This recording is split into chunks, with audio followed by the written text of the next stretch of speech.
The information in Crime Champs videos is meant exclusively for informational, educational, and general interest purposes. It should never be used as legal advice. Our videos are simply an overview of the facts as we understand them. They should not be interpreted as legal advice. We do not provide legal advice or act as attorneys. If you think you may have been the victim of a crime, you should consult a lawyer. Our videos is not meant to shock, enrage, or otherwise provoke the viewer. Our videos were produced exclusively to increase public awareness of events relating to true crime.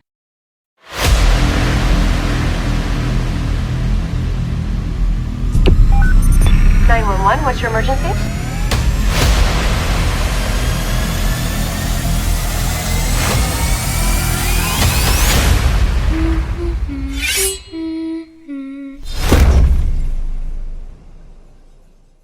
After the Beaver family murders, new insight is emerging into the mindset of one of the brothers responsible. Parents David and April Beaver and their children, Daniel, Victoria, and Christopher, were fatally stabbed.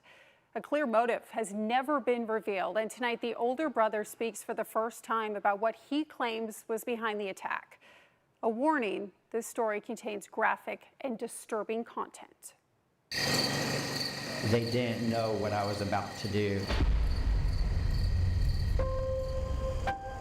Walk into a populated area. The stabbing spree inside of their Broken Arrow, Oklahoma home And killed more than 10 people and walk away. was supposed to just be the start.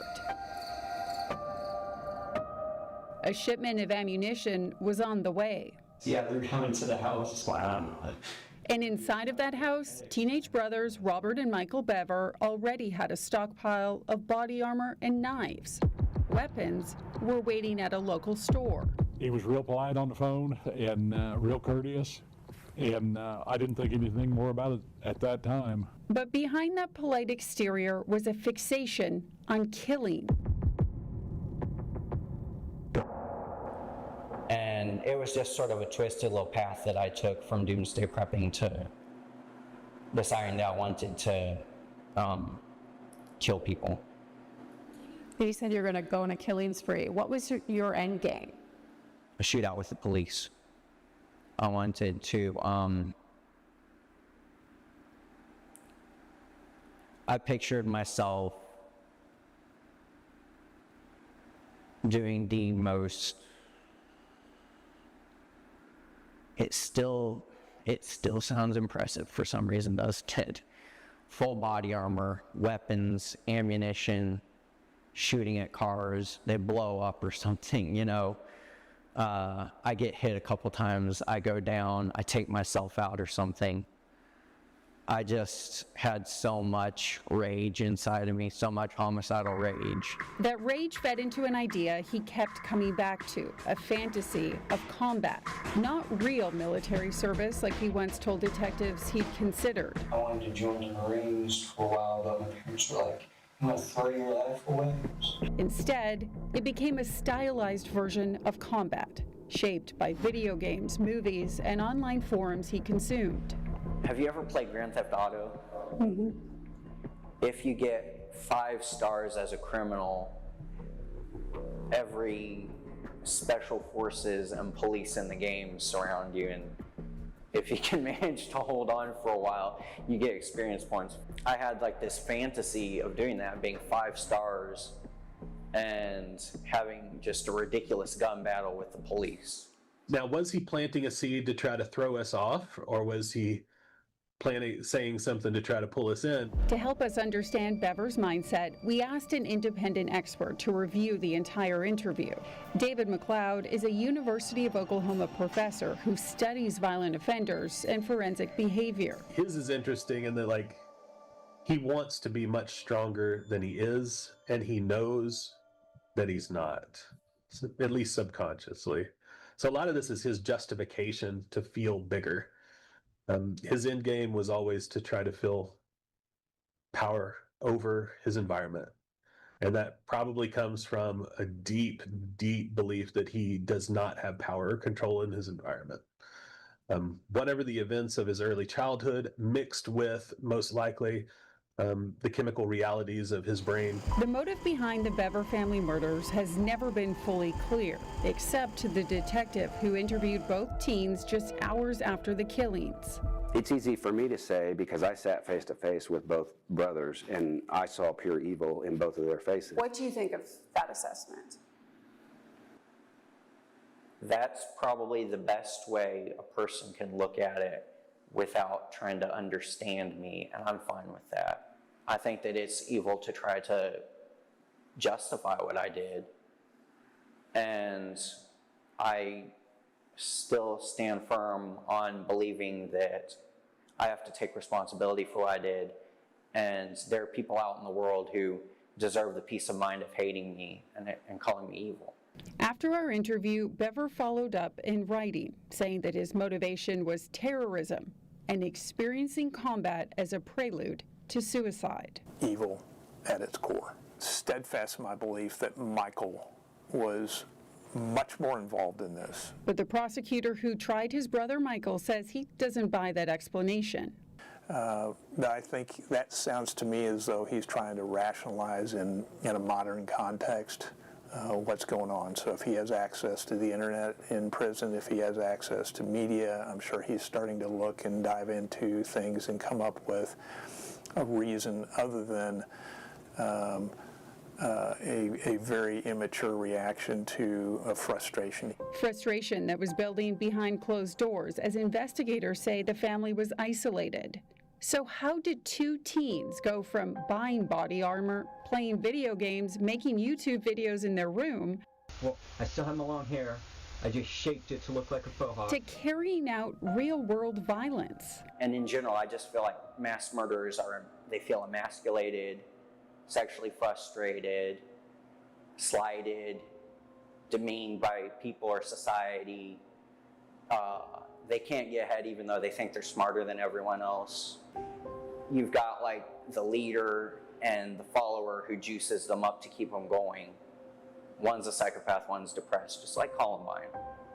And when you get two maladjusted young men together talking about abuse that they've gone through, how much they hate the world, how much they're suffering, and they don't know what to do with themselves, it polarizes to a point that they start talking about murder. He might be talking in the third person, but the dynamic he's describing reflects what prosecutors say may have occurred between him and Michael. So I think there was some level of resentment festering and eating at him, and of course he's living in a room with Michael, and I think the two of them really started talking about, frustrations that you have with mom or dad or siblings, and I think then they became obsessed. Even with new insight from one of the perpetrators, what happened at 709 Magnolia Court sits at an intersection that's still difficult to fully understand, underscoring the dangers of warning signs going unseen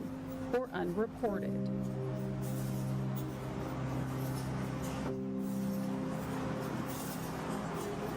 Now, experts we spoke with say warning signs can include sudden isolation, obsession with weapons or violence, drastic changes in behavior, or making threats.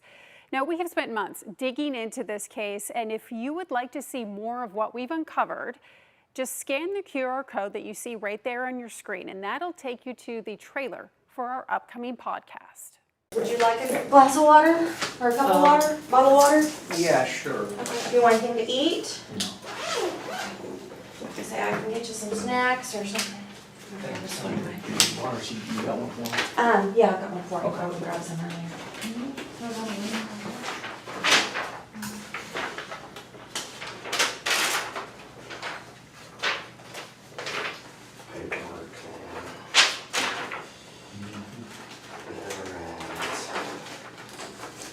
Okay, so we got a couple recorders going just in case one fails. That's how we got extra one. And we got the video camera. My name's Eric. I'm a detective here with Broken Arrow Police. And good to meet you. It's Robert, right? Yes. Okay, Robert. You prefer Robert or Rob or? Yeah, just Robert. Just Robert? Yeah. Okay. And this is Detective Brianna Russell. She works with me.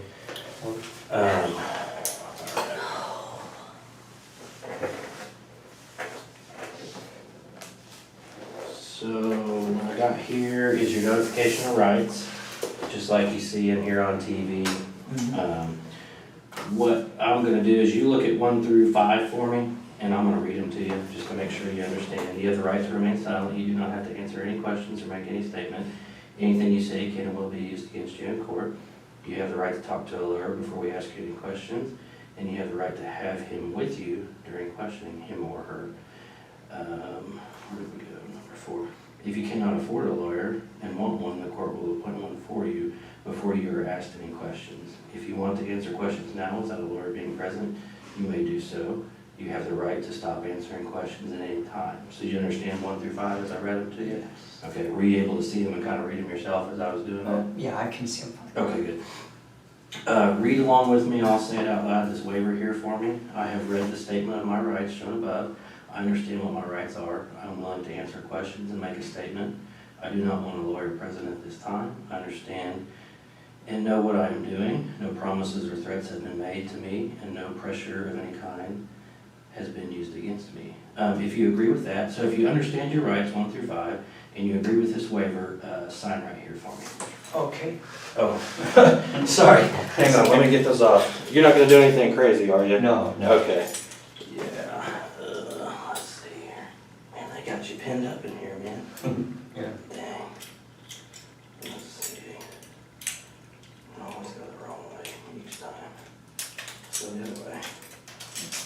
Alright. I'm just going to do both of them so you can be comfortable, okay? Okay. Is that cool with you? Yeah. Let's just do this. Hang on. I'll be able to reach it.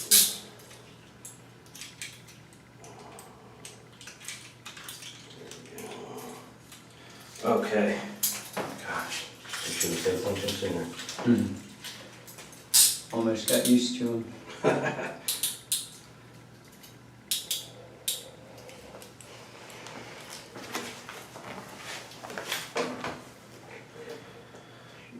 And then if you'll read questions 1 through 4 and answer them for me off to the side.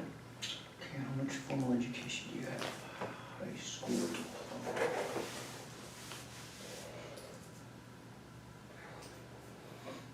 How long ago did you get that? Earlier this year, actually, maybe 3 months ago. Is that when you finally got it in the mail, or when you actually Yeah, when finished? I was finished in April, and that's when I was considered graduated. I got the diploma about 4 weeks later. Okay. Presently on 8 hours medication. Are you supposed to be on any medications? I've never been to a doctor or anything, so I don't understand. Okay, good.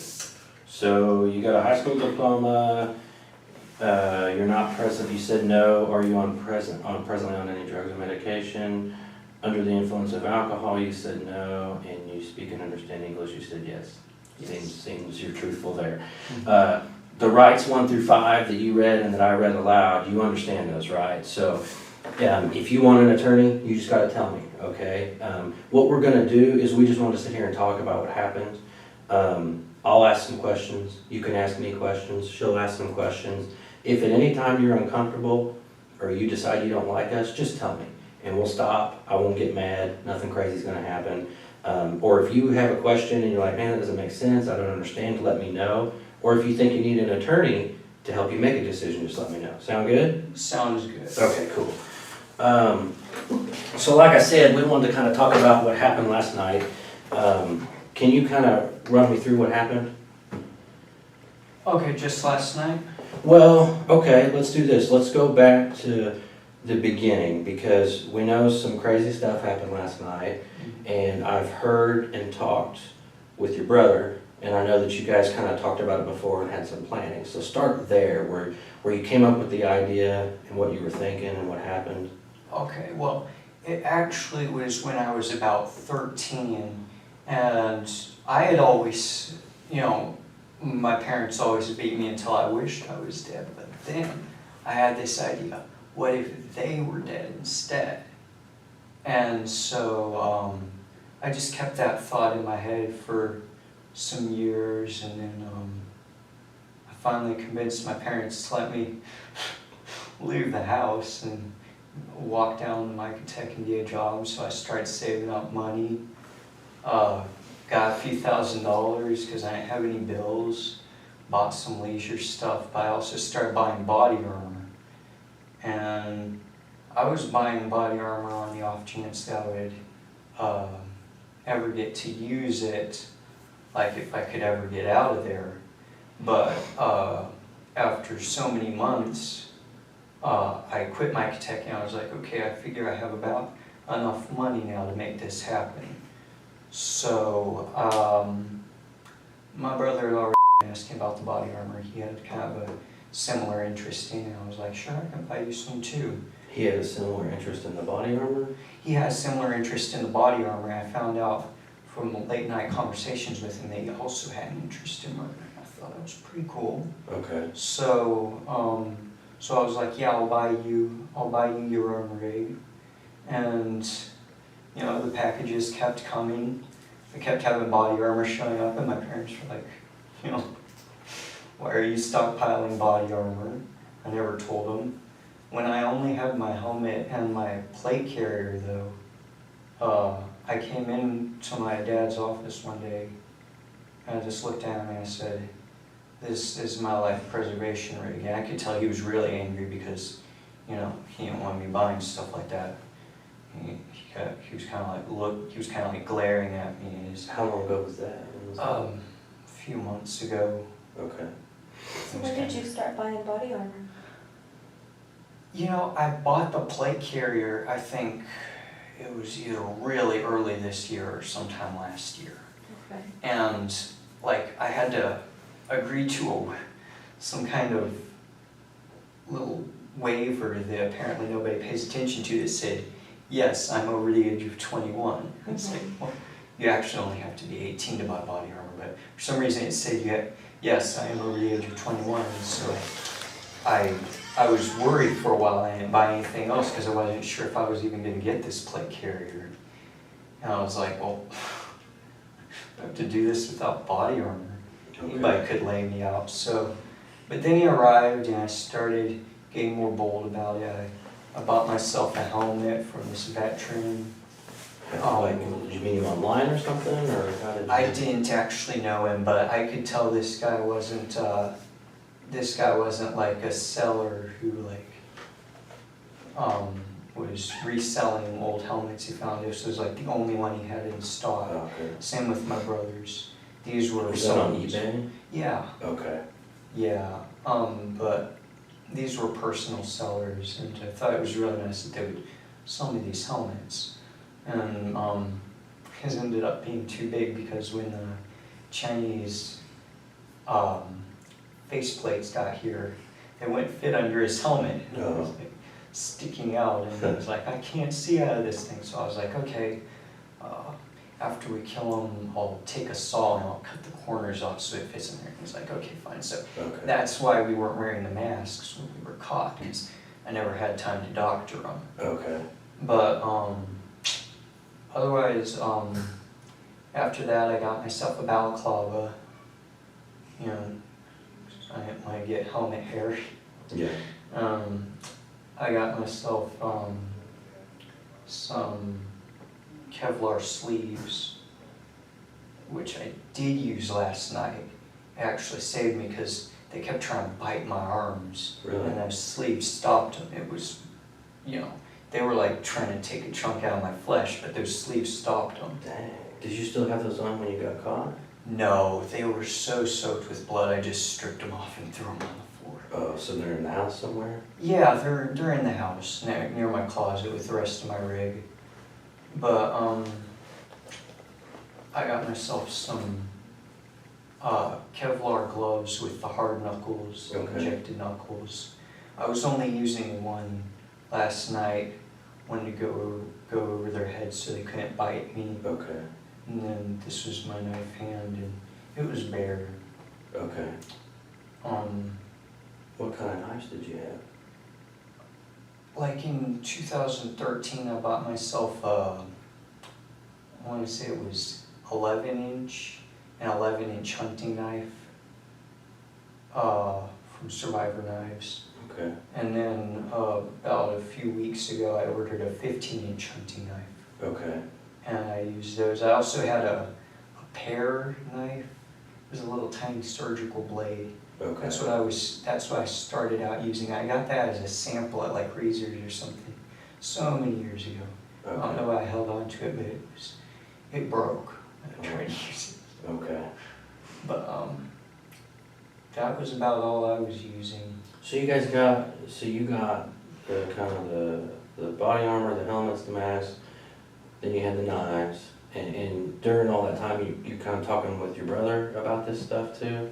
Yeah, we were talking about when to do it. Originally we were thinking September, got bumped back to August. Finally we were like, nope, let's do it this week, let's do it on Thursday. And why did you decide on Thursday? Because I was trying to pack everything in. See, the last thing I ordered were some leg armor. Okay. From Riot Gear Set. We got those, so now we have full rigs, and I was like, okay, what else we need? We need guns. Okay. So I went on the official Mossberg website.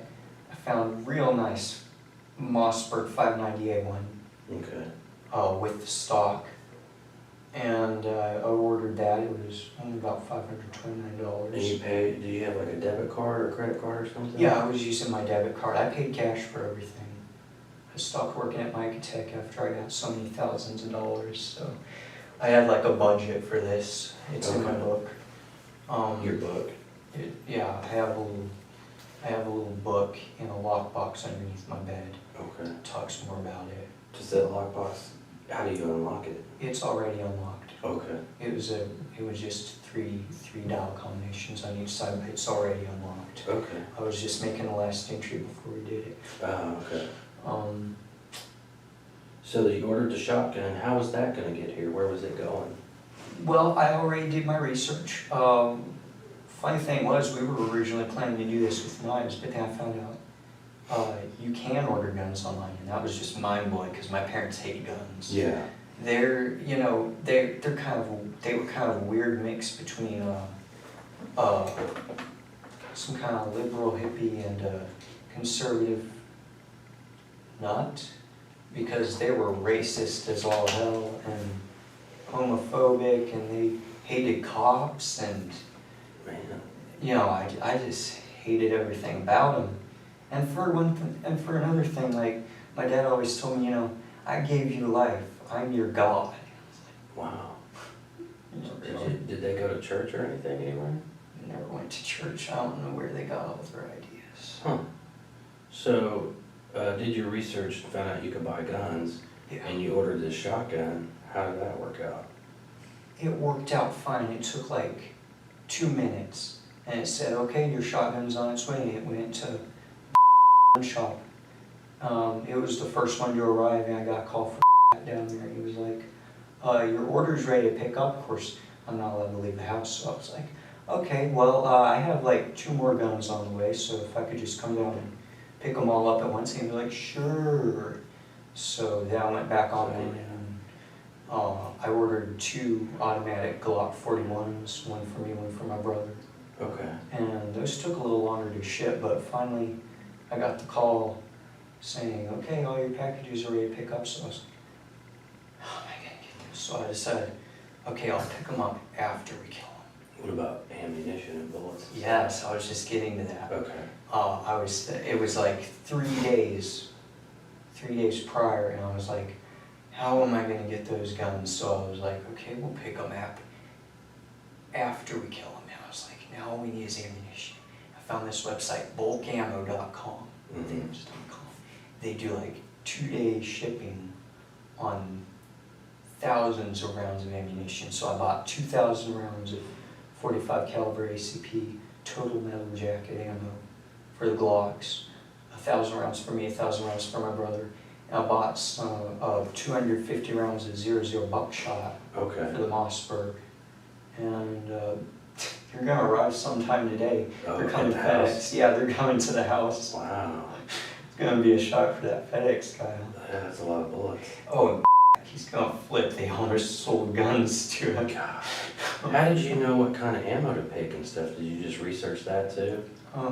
Because my parents hated guns so much, that kind of made me a gun enthusiast. Oh, okay. I've always liked guns. Okay.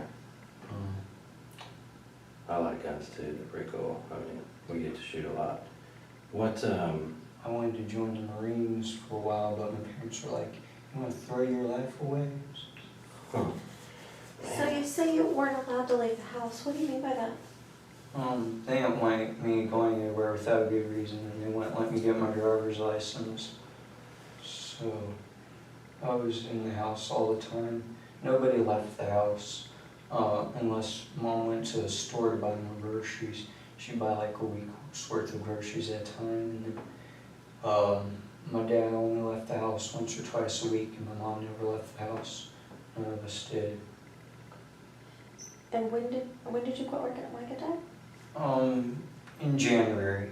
Oh, okay. Yeah. That was about when I figured I had enough money, and I figured it up pretty well for a while there. My budget showed that I was going to have $1,300 spending cash after all that. Mm-hmm. I was like, wow, what are we going to do with all that money? I think I should buy another gun. My brother's like, don't need another gun. I was like, okay. You think you can manage with pistols? He said, I know I can. I was like, fine. If I bought an assault rifle or something, for one thing, everybody would be off about, like ban assault rifles in Oklahoma or something. So then we had this idea, we would go to another state to do the shooting. Okay. We'd do the knife spree here, go to another state, do the shooting, so Oklahoma wouldn't have any backlash on its wonderful gun laws. Did your brother have a bunch of knives too?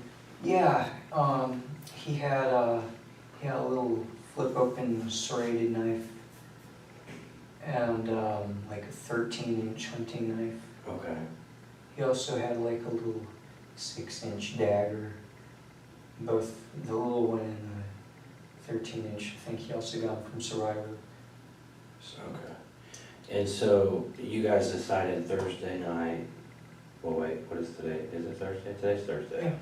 So you guys, so this happened well I guess it was Thursday at midnight. Is that? Yeah, we waited until after midnight. And I think. Was it 11? So you guys, so you decided you were gonna kill everybody in the house. Mm-hmm.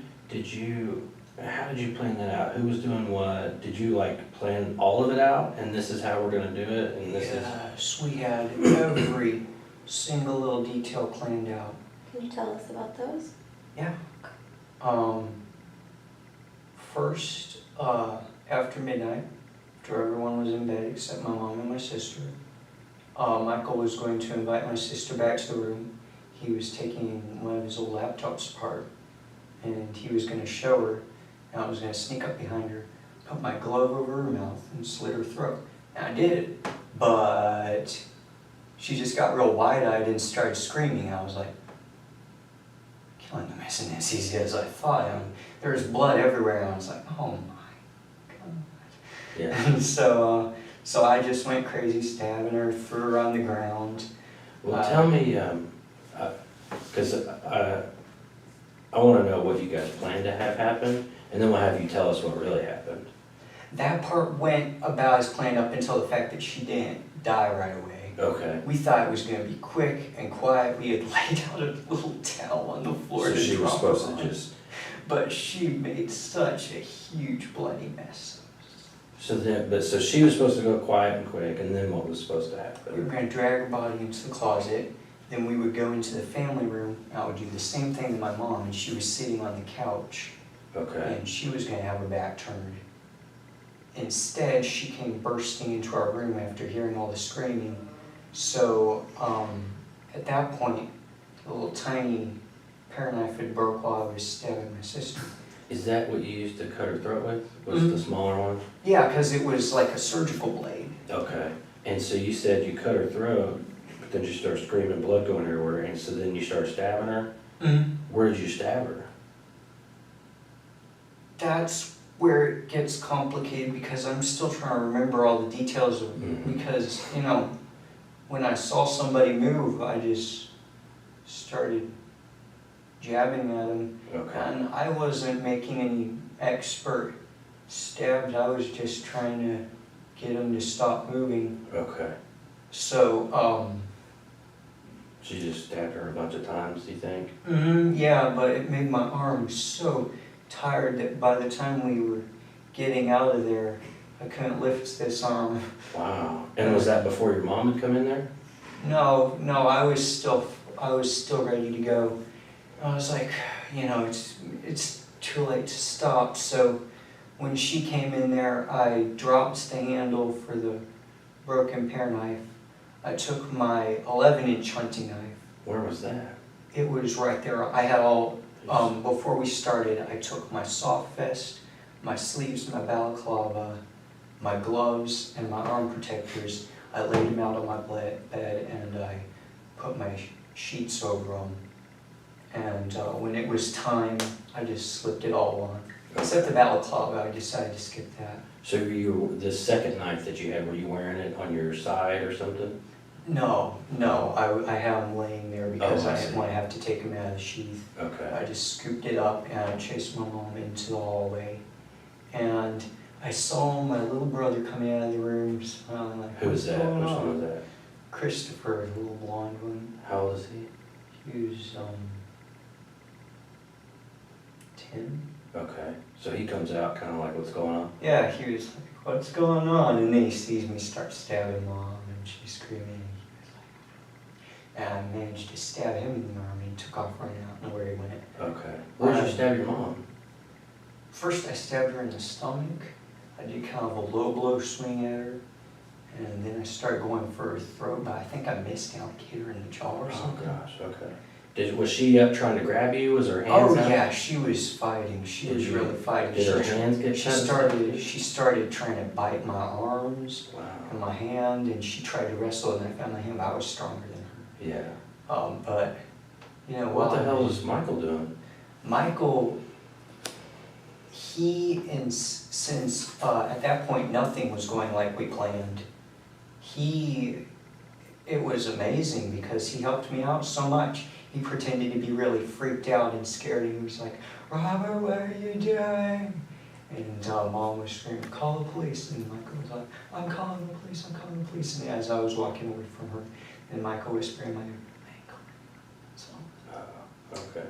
and yeah, the whole time nobody knew he was in on it until he took out his knife and started stabbing my little brother and sister too. So you stabbed Mom in the hallway. But she was still alive, and I dropped that knife next to her because I was the sister, is it the first one? Mm-hmm. Was she dead? I thought she was. I really thought she was, but I lost track of her at that point. Okay, so then let's go back to Mom. So then, I thought that she would just lay there and bleed out. So I just tossed that knife aside. My hand was starting to get tired, and I just had to wrestle with her. I had these bite indentations in my Kevlar sleeves. Okay. I was like, wow, glad that didn't go through. Man. My little brother and sister barricaded themselves in the bathroom and locked the door. My other brother barricaded himself in my dad's office. And Michael came up and started hammering on the doors and he was like, let me in, he's gonna kill me. And they opened up. And so my brother took the ones in the bathroom. I came in and gave him a few stabs to make sure they were down. In the bathroom, what did, you said Michael took the ones in the bathroom, what did he do? He stabbed him a few times. I mean, he didn't have the arm strength I had or something because it wasn't enough. They were still laying there screaming, but he was like, and he was like holding his hand and he was like, what did, which two were there? Victoria, second littlest girl, and Christopher, the one I had stabbed in the arm earlier. So Victoria's how old? She was 5. And Christopher is 10. And they're in the bathroom. Mm-hmm. And he gets them to open the door.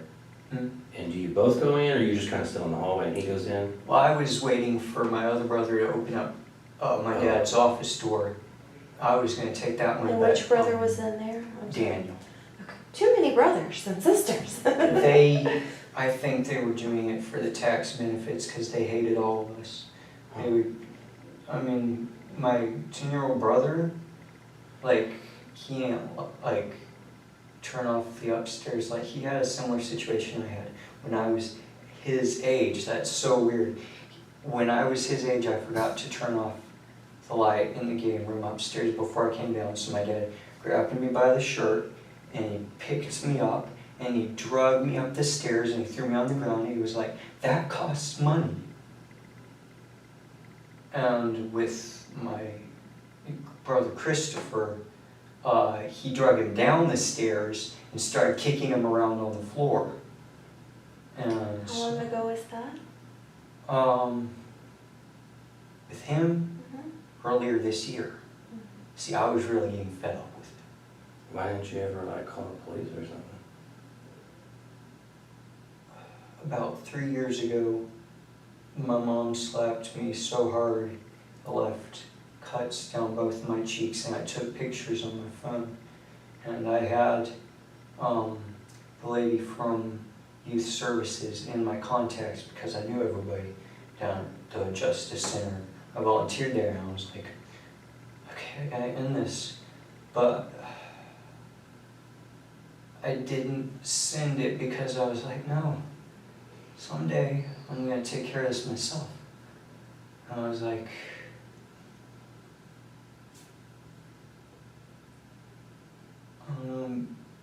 it just didn't feel like that would do enough justice. And you know, I was really sure that they wouldn't get in enough trouble for the way they treated us. So I went vigilante. I never sent pictures. Scars went away. Okay. Mom thought I was hilarious, called me the Joker for a while. Sounds like that was pretty traumatic for you. Well, I took care of it. I don't feel bad anymore. Well, so you said you were waiting to go into the office. Did you see Michael? You said he stabbed your brother and sister that were in the bathroom? I just saw when the door opened, he like kicked it open, did a like macho cowboy kick, leaned back and kicked the door open, I think knocked my sister down, and he just went in there with his knife raised, and I could hear it. Okay. I hate the sound of a knife hitting bone. It's like, So, and then what did you do? You went into the office or something? No, because he refused to open up. I think he could see my blood-stained socks underneath the door. So I did a little tactical thing. I leaned up against the wall next to the door, and my brother came out, and he started hammering on the door, and he was like, he did the same thing. He was like, "Let me in, he's gonna kill me." And while he was doing that, I went into the bathroom, stabbed them, made sure they were dead, walked back out. Where did you stab them in the bathroom? That was Christopher and Victoria? Yeah, but they were so little, I think I just stabbed them in the chest and my knife went right through them. Okay. They were still alive when you went in there though? Yeah, they were screaming. But they had both been stabbed by Michael? Yeah, they were laying there in their blood. Okay, and screaming and stuff. Mhm. And then you stabbed them, and then did they die? Or they quit screaming? No, they kept screaming. I don't know when they stopped screaming. There was a lot of screaming going on. Okay. But anyway, finally, my brother in Dad's office opened the door just a hair, and my brother put his hand in there and pried the door open. He was like, "All yours?" So, okay. I walked in there and I bent him over. I bent Daniel over, and he was like, "What are you doing? I'm with you." I was like, "I'm not gonna give you a knife." So I just I think I stabbed him in the stomach or something several times and threw him down. And I thought he was dead, but then the alarm went off because my parents had already set the alarm for the evening. The siren was going off? Yeah, the siren was going off, but only for like a split second, and my brother ran to the console and disabled it. He told me, "Crystal's going outside." I was, And she's the first one? Yeah. From the bedroom? I was like, "Are you kidding me?" my mom had drug herself all the way to a couch. She was laying there still saying, "Why isn't anyone calling 911?" Did someone get a phone at some point? Yeah. At some point after I came back inside, my mother said, "Well, one of them called the police." Okay, well then go. So Michael tells you that Crystal's gone outside, so then what did you do? I followed her outside, and I found her laying there in the grass. In the front yard? And she was just laying there, and when I came close to me, she started saying, "My brother did this to me." I was like, "Shh, shh, shh." And I scooped her up, and then she looked and saw it was me, and she started thrashing and kicking, and I tried to carry her back inside, but she kicked herself out of my arms, collapsed back in the grass. I was like, I hate to do this in front of the neighbors, but I started strangling her. And it seemed like forever I was just laying over her, just looking at her, and she... Did you just have blood all over you at this point? I was soaked in blood. Your hands and... So was she, and I was just like, neighbors are gonna see this. But I just laid on top of her throat for a while until she made a gurgling noise, and I thought, that's gotta be it. So I was so tired I could barely stand up. I pulled myself up and I staggered back inside, and I just left her there. I was like, I can't move from inside. I came back inside, and I was still holding my 15-inch hunting knife. I had switched to that one because it's a straight blade. Stab through them a lot easier than the other one because it was kind of curved. It was like for skinning or something. It didn't stab as well as this one. So I was holding that one, and while my brother was telling me something about, well, one of them called the police, because now they're coming. He said it was on his phone. Somebody had called 911, so he said he just destroyed the phone. And he said, we gotta forget the ammo, we gotta forget the guns, we gotta get out of here. And then I heard this voice go, "Robert." And it was my dad coming down the stairs. After all this, he's finally woken up. He was asleep upstairs. And he started coming down, and I was like, "C'est la vie." I walked back into my room and waited for him to come around the corner, and he came in there and he was like, "What are you doing?" He was all flexing and everything. So I just jumped on him and started stabbing him, and he was like, "Why are you doing this?" And he said something along the lines of, "I'm gonna kill you. I'm gonna kill you first." And I think I got him in the lung or something, because I only had to stab him a few times, and then he gurgled, and that was that. So I just, and that was all of them. So I tossed my knife down. Michael was back there. He was like, "Get your armor, let's go." Where was Crystal still outside? Yeah, she was still outside, and I was stripping off my bloody socks. And I reached up into my drawer and took out some new ones, put it on, slipped on my boots, and I said, "Michael, I can't really get up." And he said, "Did you get hurt?" And I said, "I'm just so tired." And I said, "Crystal's on the front lawn, could you drag her inside?" And he said, "I'm on it." And apparently he drove her into the front entryway. While I was, I picked up all 4 steel plates, my helmet, his plate carrier. I was already wearing my plate carrier. And I walked into the living room next to the entryway, and I was like, "Oh, where are the keys?" And he said, "They're in Mom's purse." I said, "Where's Mom's purse?" He said, "She had it hidden somewhere." It's like, we don't have time for this. And we really didn't, because like a few seconds later, somebody was banging on the front door and they were yelling, "Open up." And then started crying and saying, "I can't." I was like, she's still alive. And at that point, I couldn't kill her, because if she could survive all that, I was like, okay, you deserve to live, good for you. So I just walked back the other way, and Michael was like, "We're gonna have to ditch the vehicle, you know, they're gonna be all over the place out front." So I was like, "Then follow me." And I started putting the plates in my plate carrier. No, he started putting the plates in his plate carrier, but I was still carrying my 2. And we went out the back door, and I had him hold my plates while I jumped to the fence. Then he handed me the plates, he jumped the fence, we started walking down to the park. I dropped one of the steel plates, but I was too tired to pick it up. I was staggering and I couldn't lift this arm. I was carrying everything under this arm. I had my helmet under this arm at some point, but then I put it on. And we went all the way into the forest, and I slid off the gravel path at one point into some thorns and got all cut up, and Michael was like, follow my voice and crawl back up here. And I used my plate to heave myself up. I was like, claw myself up. And I finally got back up on the path, and I was just laying there for a moment. And I was like, okay, well, we did the main part. Shooting wasn't really important, and Michael's like, it was out of our control. I was like, that was a lot harder than I thought. They did not die easy.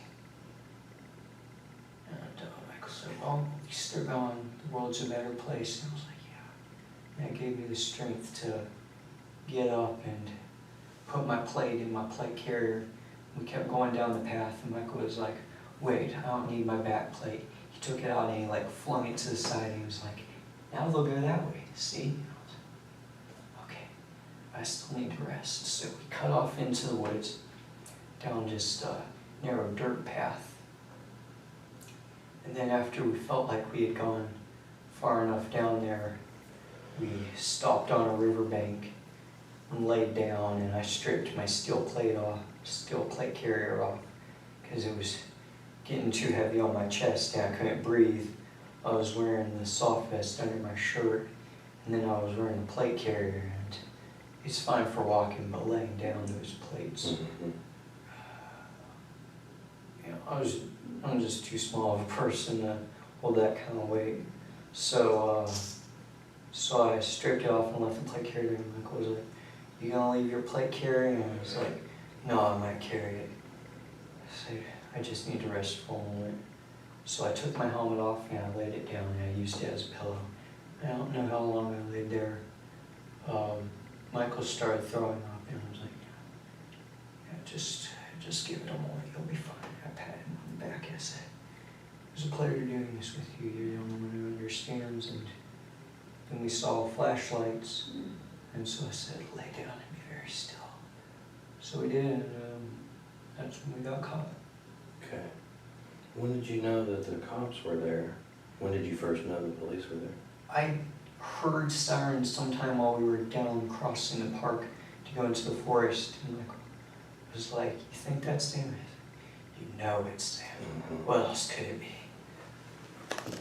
A dog came up on you? Police dog? Yep, dog came up on us, and I heard a bunch of shouting. I couldn't tell what they were saying at first.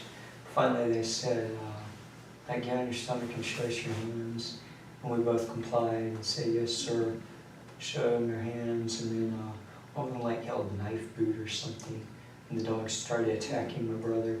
I was like, what are you doing? And I heard one of them yell, there, you see that knife there laying in the dirt next to him? I was like, Michael, you brought your knife? Well, I guess he wanted to keep going. He's stronger than me. He's got a lot more will to him. So, so then you got caught. Let's go back real quick. How was it supposed to go down? What was the plan? The plan was so stupid, but this was my first homicide, and what was really supposed to happen was I would stealthily slit my sister's throat, lay her down, just let her bleed out silently with no way of screaming because her throat was cut, I thought.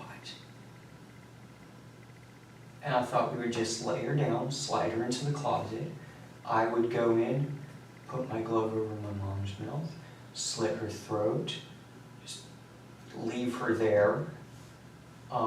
Michael was going to go in with his knife, and he said hopefully Victoria, the 5-year-old, would still be in bed, and he said he would just strangle her or something. He said she would be real easy, and then we'd go upstairs, little boys probably wouldn't wake up because this was happening on the other side of the house. Figured we would put on our balaclavas and dressed in all black, we would sneak upstairs, and while our father was sleeping, we would kill him. Mm-hmm. And I had string tied around my ankles and my jeans at one point so they wouldn't rustle. It was, Yeah. I was like, please, what are we, ninjas? Apparently not. Just to be quieter. Yeah. Well,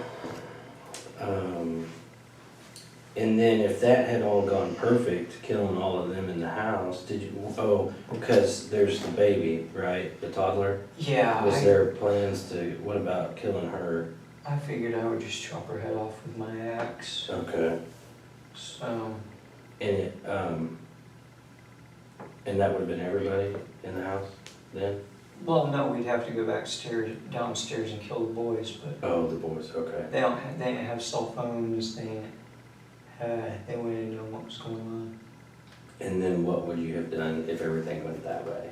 What was supposed to happen, because I had no idea it would be such a big bloody mess, we were going to line them all up on a tarp, clean up the blood.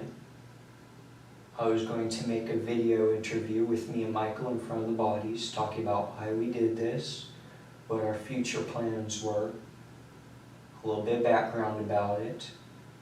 I was going to put the video on the flash drive and destroy my phone. We were going to destroy all the electronics in the house. I hate electronics. I was going to take the family vehicle up to Walmart. I was going to buy 8 tubs and 4 lids, double stack the tubs into 4 sets, chop up the bodies, put them in the tubs, and then put them in the attic. And then when morning came, the ammunition arrived, put them in the vehicle, drive up, pick up the guns, and then leave the state. Mm-hmm. And what were you going to do once you got out of state? Did you have a destination? We had no destination, but I bought a road atlas so we could look around. Kind of wanted to see America before we did this and go on a road trip. Okay. And what were you going to do with all the guns and ammunition? We were going to the Glock 41s are supposed to come with 1 spare magazine, 1 loaded, 1 spare magazine each.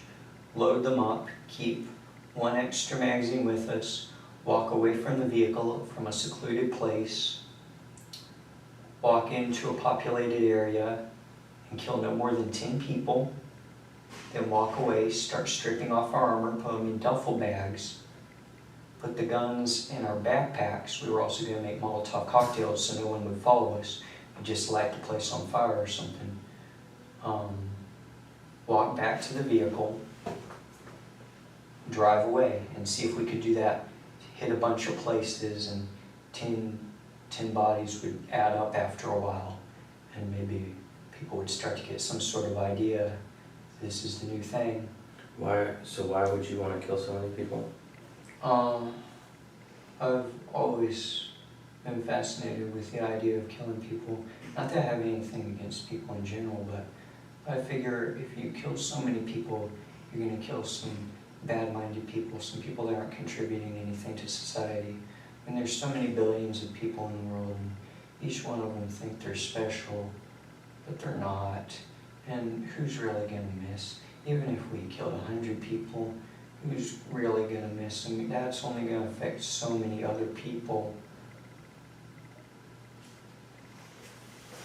But it wasn't an angry thing. It was more like going to be a hobby. We figured it up, and if we had managed to kill some people at another location, we would have fit like 5 different categories of murderers. We would have been like murder superstars or something. Which categories were you gonna fit? Family side, pseudo commando, spree killer, and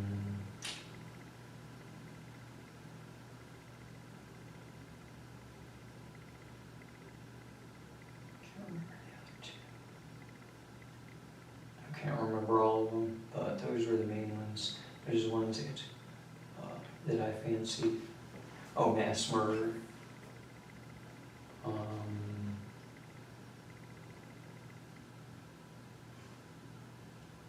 Can't remember the last. So you were gonna make this video? Yeah.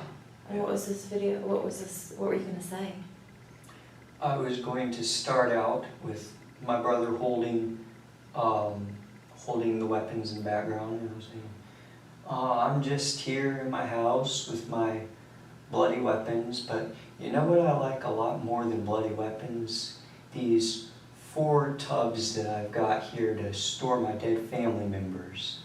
And I'd give a thumbs up, and we'd sit down, and I'd turn to my brother and be like, so Michael, why did we do this?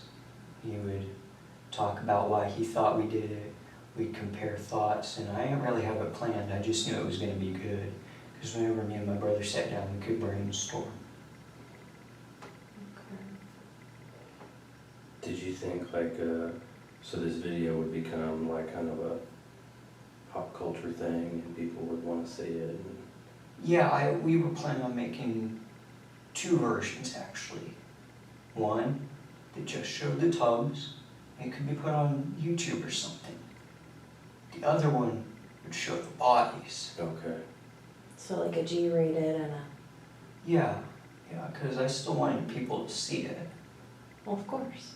Yeah. When you guys would brainstorm and talk about the murders and going from state to state, did you talk about like being able to see yourself on the news and social media and stuff like that? That's why we didn't kill ourselves. Oh. We want to see the aftermath. Oh, okay. We want to see if it wakes anybody up. What do you want it to wake them up and then realize? Murder isn't really so bad. I mean, sure it's illegal, but what's wrong about it, you know? You see, I'm not saying I'm pegging for the death sentence here, but if you kill one person, you've paid society back. If you kill more than one person, what are they going to do? Kill you multiple times? It's kind of like becoming a god. So do you think they all deserve to die? My family, yes. They were very bad people.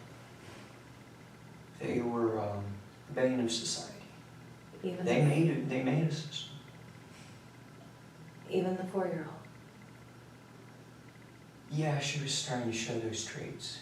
She didn't like me.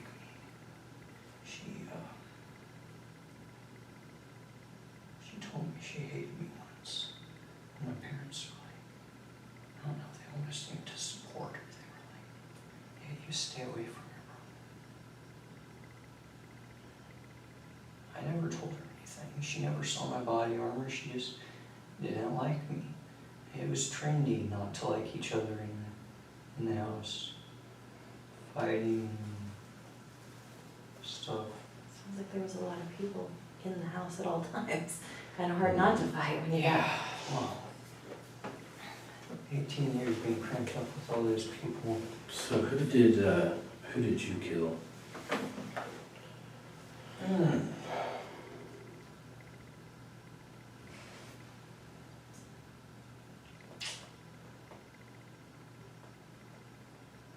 Let's see. I know 5 of them died. Shoot. Or who did Michael kill? I want to give him credit for 2 of them. Which Christopher and Victoria. I mean, they were still alive screaming, but they were already bleeding all over the place. They were little. It had taken very long. Those were the 2 in the bathroom? Mm-hmm. And That's the 2 youngest? Yeah. so you want to give him credit because they were already bleeding and screaming. Did he stab each of them multiple times? I think so, yeah. Were there some significant areas that he hit, or do you know?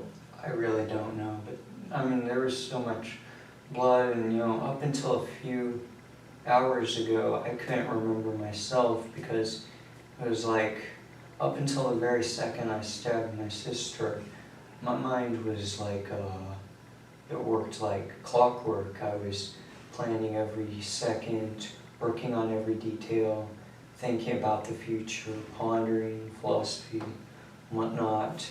But the second I stabbed her, my mind went blank, and all I could do was keep stabbing people, and I wore myself out.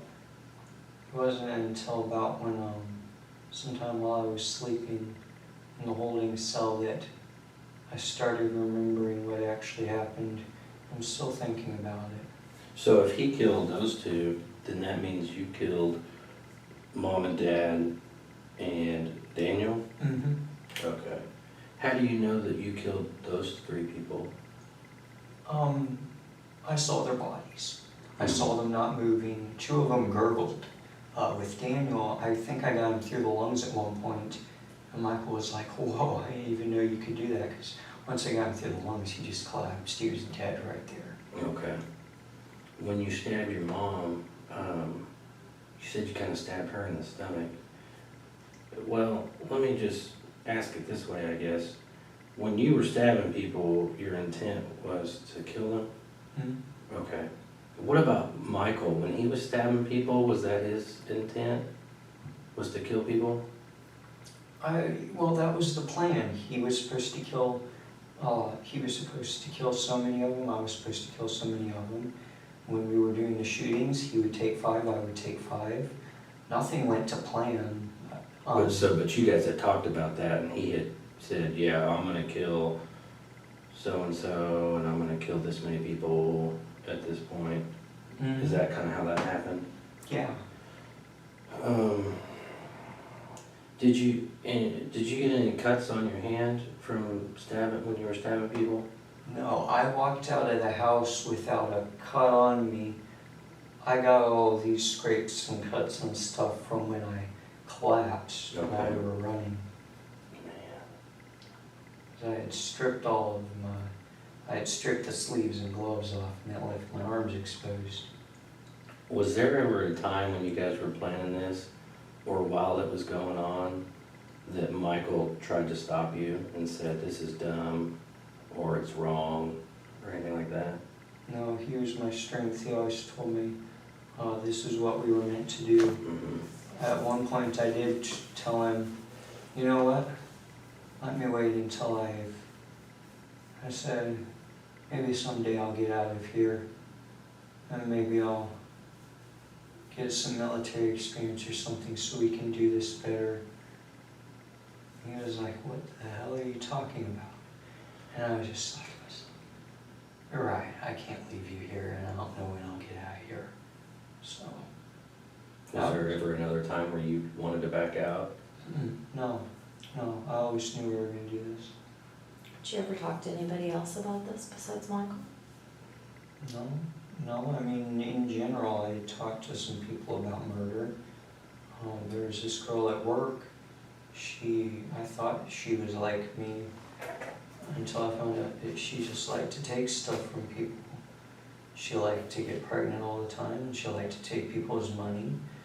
I gave her $40 myself, which I very much regret, but she liked talking about murder with me. I liked talking about murder. She would get threats at school sometimes, and she was crying, and I told her, why don't you let me kill them? And she was like, I'll take care of it myself. I said, are you going to kill them? She said, probably not. I was like, that's so weak. And that was one of the last times we talked. What was her name? Emily. She from here in VA or somewhere else? Yeah. She lives in the neighborhood I used to live in, actually, a few houses down. Where did you used to live? Huh? And where was that? The Indian Springs. Where this thing happened? Oh, where this happened? No, the other Indian Springs, one with like the red brick entrance. Oh, okay. You know, while I'm going downhill. So, do y'all have any other family here? I have an uncle somewhere out there. 2 uncles actually. One of them ex-Navy. An aunt. I don't know if she's still in Kansas. A grandmother in Missouri and a grandmother in Florida.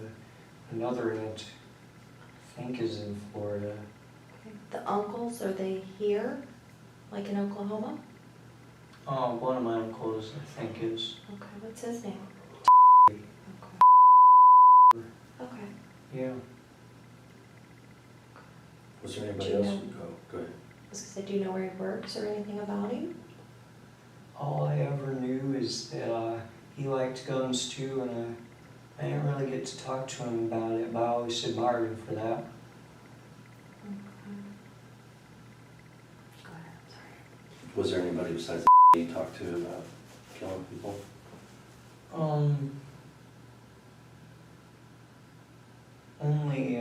Only in kind of a casual, joking way. Oh, I hate people, I wish everyone would die sort of way online. But I don't really like talking to people online because they like to pretend to be people that they weren't. It's like, oh, I bet you're just some fat slob on the other side of that screen who's never going to kill anyone. Do you have a computer of your own? I have two laptops. Where are they? One is next to my PS4. The other one is on the shelf in my closet. Okay. Do you use one or both? Or is like one an old one or new one or something? One of them is an old one that I stopped using when I got the new one. But I accidentally dropped the new one time and crashed the hard drive. So I had to go back to using the old one for a while, but then I bought a new hard drive for it. For your new one? For the new one, yeah. Okay. Do you have, is it password protected, your laptops? Oh, yeah. Would you tell us the password for those? Mm-hmm. Okay. You got it. Maybe. My phone is like phone print box. Oh, is it like an iPhone or something? It's a Galaxy S6. And it reads your fingerprint? It reads my fingerprint. Oh, okay. But could you put in a code if you can't get it to do the fingerprint? Yeah, it's the same password actually. Oh, okay, What's cool. your password? That's a long password. All my other passwords are randomly generated hexadecimal byte. They're just a bunch of letters and numbers that I can't memorize. I've got a notepad with it all on there though. Oh. And that's the same one for your phone also? Yeah, for both laptops and the phone. Do you know if Michael ever talked to anybody else about this? I don't think so. He never had jobs, so he talked to fewer people than me unless he talked to anyone online, but I don't know anything about that. Either one of y'all in any groups online or? No. Just like to follow what's going on with the Marines and Deputy Med and others who served in Terminal Lance and Citizens Against Cop Block. I just follow those pages though, I'm not like an active member.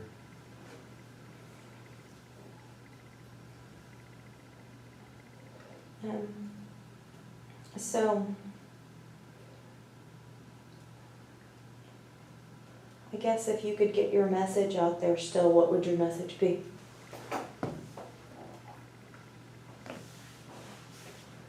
If you know someone who isn't contributing to society, kill them. There's too many people in the world as it is. Every day there's more people in the world than there has ever been before, and they don't matter. If they're not doing good, kill them. Look at the position we were in. It was practically prison circumstances, and we were still able to do this, and we had so much more planned. Anyone can do it. Yeah.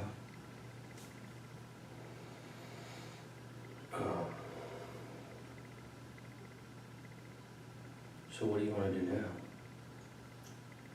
I don't know. This is all I ever thought about. I mean, if I could just like go to prison, do community service, maybe get back to writing, die someday and hope somebody remembers. What do you think that Michael should do now? He said he doesn't care. He said he didn't care if they shot him on sight. I mean, the dog got him, but they didn't shoot him, so. He never said what he wanted to happen, though. He said he didn't care, so that's up to him. What do you think should happen to him? I think he is stronger than me in will. He stayed much calmer than me, and he kept me going when I was feeling weak, and I think that he should be, if there was any way to rehabilitate him, he really deserves to be somebody's mentor in the world so he can make more good people, more useful people in the world.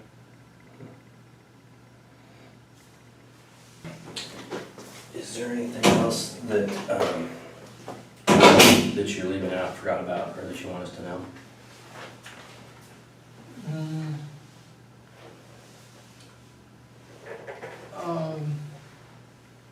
No, I think that's it.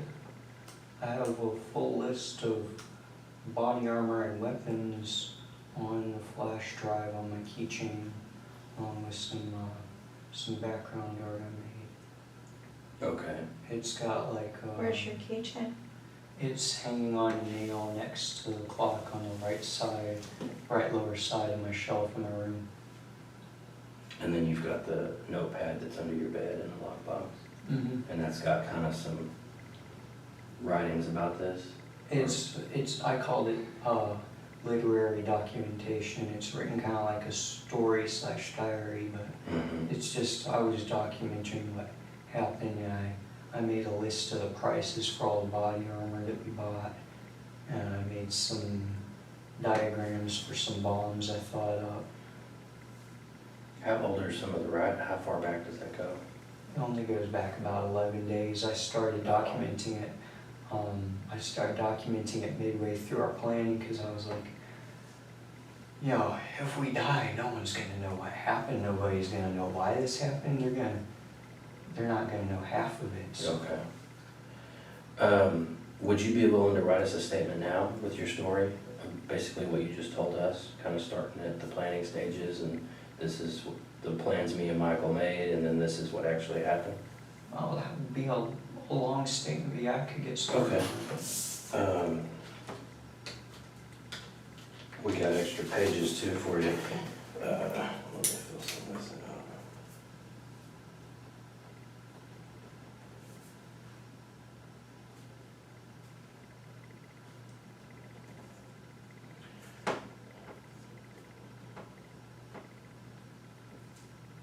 Okay, there's a pen, so grab your pen, and it's wanting you to put your name here. So if you write your name there for me. Okay. I'm gonna kind of walk you through this top part. Yeah, we gotta get you some better pens. I don't think that will be better. And I'm selfish with my help share it, sorry.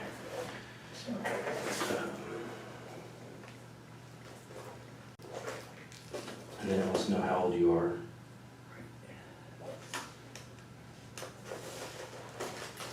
Your date of birth. Here. Here you go. This is probably there. This messes up again. I'll change it. Cool. I'm not 16. You were born in the 1600s. And then it wants your address.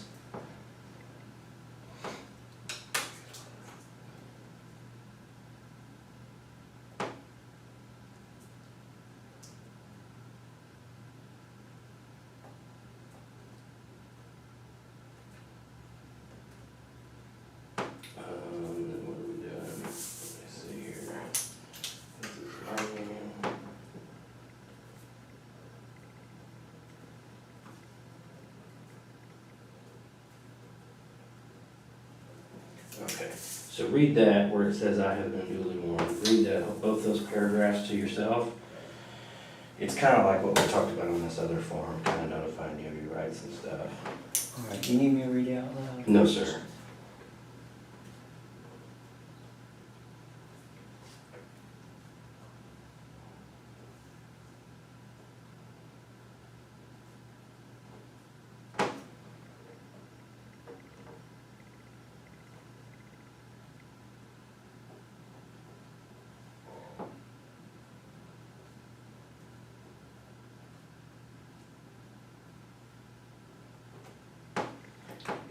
And once you understand that and you're agreeing to write us a statement, then you can just start writing here and then use the big lines on the back once you fill up this little bitty spot.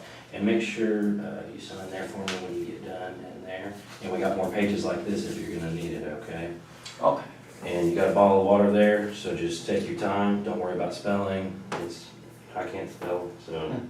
My writing is terrible. My literary skills were college level. Ah, okay.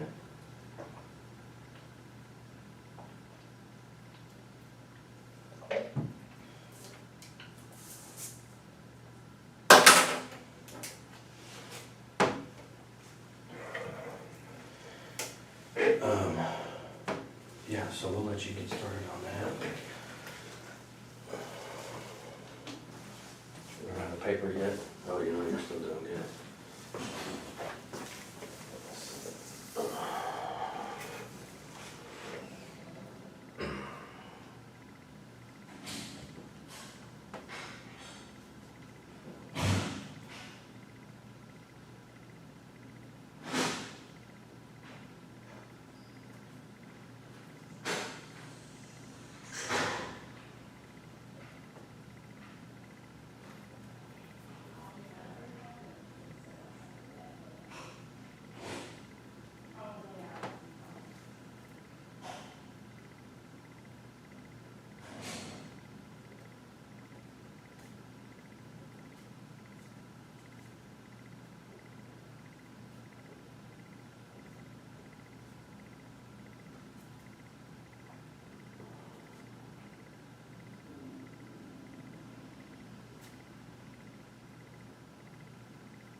How's it going? Just getting to the part where we were leaving the house. Okay. Need anything? I'm good, thank you. Okay.